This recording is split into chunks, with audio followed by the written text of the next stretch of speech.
Poštovane dame i gospodo, sve vas srdačno pozdravljam, zahvaljujem se na vašem odazivu i evo dopustite da na samom početku kažemo razloge zbog kojih smo sazvali ovu konferenciju za medije.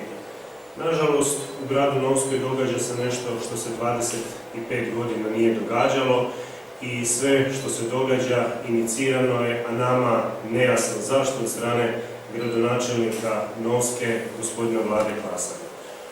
Razlog i posljednji povod bili su njegovi pamfleti i žestoki napadi na pojedine članove i obitelji čitave ovdje u Novskoj, a mogli smo to čitati i u Novinarskom vjesniku, na njegovom pamfletu, jednako kao i slušajući u radijskim emisijama u kojima on zapravo se iživljava i na pojedincima, ali i na čitavim obiteljima.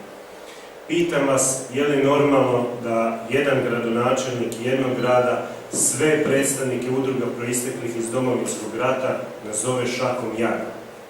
Pitam vas, je li normalno da gradonačelnik laže nekoliko puta, da policija postupa po službenoj dužnosti i da provjerava iskaze kod pojedinih predstavnika udruga proisteklih iz Domovinskog rata?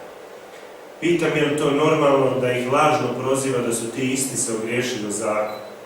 Jednako tako naziva djecu hrvatskih branitelja invalida uhljebima. Proziva udovice poginulih branitelja da nisu dobro odgojili svoju djecu. Dolazi bez imalo stida i srama na skupštinu udruge roditelja poginulih hrvatskih branitelja, lažno ih informira da nisu dobili sredstva jer to njemu ne dopušta zakon. Nikakav zakon ne postoji koji bi priječio da roditeljima poginulih hrvatskih branitelja grad Novska iz našeg proračuna, kojeg svi zajedno punimo, doznači sredstva.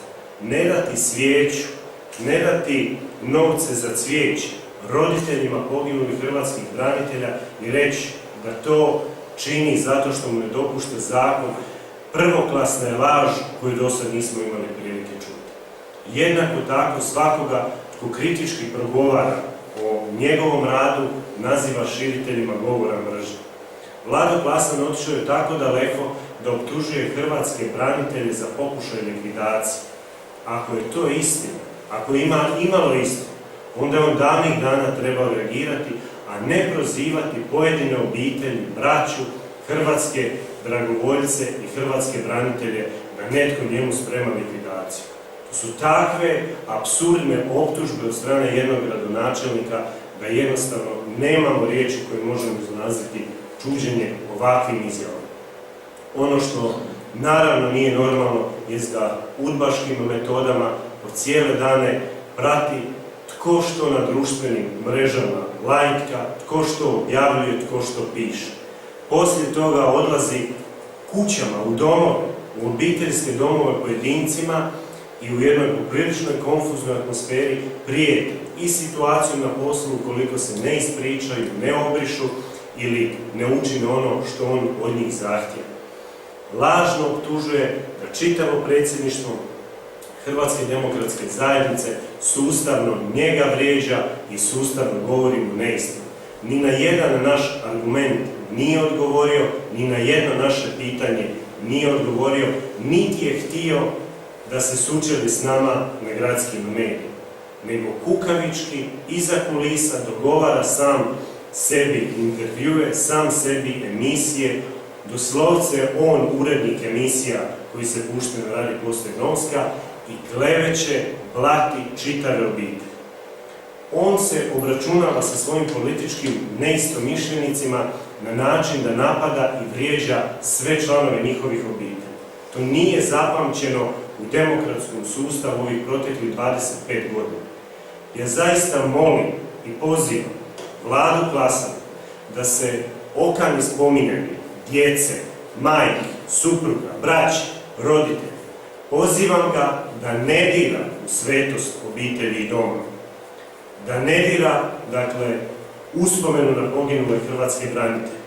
Pozivam ga da se okani zaista diranja djece. Da ne napada njihove majke. Da ne spominje očeve, Zbog jednog lapsusa on se drznuo postaviti javno na gradskom mediju pitanje tko je moj otac. U to vi, gradonačelniče, nemojte sumnjati i lapsuse koristiti da bi se razračunavali po obiteljskim stvarima. To je dno dna, iako je od njega zaista je previše. Ono što nije normalno jest da proziva djecu poginulih hrvatskih branitelja onda kad štite svoje majke. Pitam, bi li se usudio napadati udovice iz Domovinskog rata da su njihovi muževi živi? Pitam se, bi li držao lekcije iz ponašanja djeci poginulih hrvatskih branitelja da su njihovi očevi živi? Ne bi. Niti bi se usudio, niti bi se drznuo. I življava se na ugroženoj populaciji, na onima koji se teško mogu braniti. To čini vladoklasan aktualni gradonačelnik Novske. Meni nije jasno da dođe na skupštinu udruge roditelja, izgovori takvu besramnu laž, a onda se pravi da je žrtva zato što je neko rekao istinu. Jednaka stvar na nedavnoj emisiji Radio Okvirnice imali smo priliku čuti predsjednicu udruge roditelja poginulih hrvatskih branitelja, gdje je jasno i glasno rekla da je gradonačelnik Novski Vlado Klasan nakon posljednje tiskovne predstavnika braniteljskih udruga je nazvao osobno, ponudio joj sredstva za iz proračuna grada Novske ukoliko povuče tu izjavu. To je najobičnija ucjena predsjednice ove jedne udruge roditelja poginulih hrvatskih branitelja. A može li ta gospođa prodati uspomenu na svoga sina za sitne pare koje nudi gradonačelnik Novske? Ne može i vjerujte da neće. Ovaj vaš potez, gradonačelniče Klasan, je kazneno djelo ucjene. Ja se zaista nadam da će policija i sva nadležna tijela ispitati taj slučaj i pokrenuti postupak po službenoj dužnosti kako on to voli često govoriti.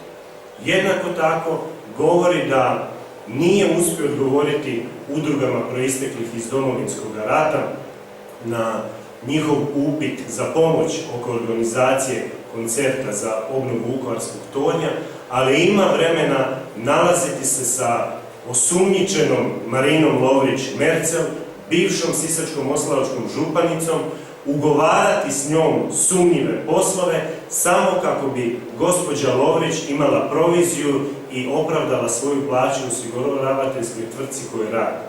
Znate otkud idu ta sredstva? Iz proračuna grada Novske kojeg svi zajedno punimo.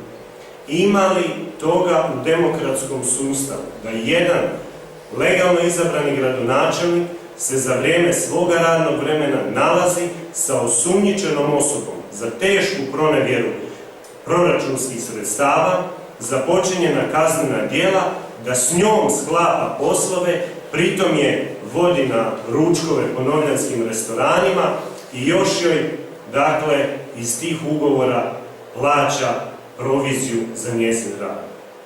To je također itekako sumnjivo djelo i također pozivam sve nadležne institucije da provjere s kime se to gradonačelnik Klasan nalazi, s kim sklapa ugovore i što je u pozadini svega toga. Ja zaista ovim putem još jedanput pozivam Vladu Klasana da se okani obitelji njegovih političkih neistomišljenika. Ne dirajte u djecu invalida i hrvatskih dragovoljaca. Ne nazivajte tu djecu uhljebi.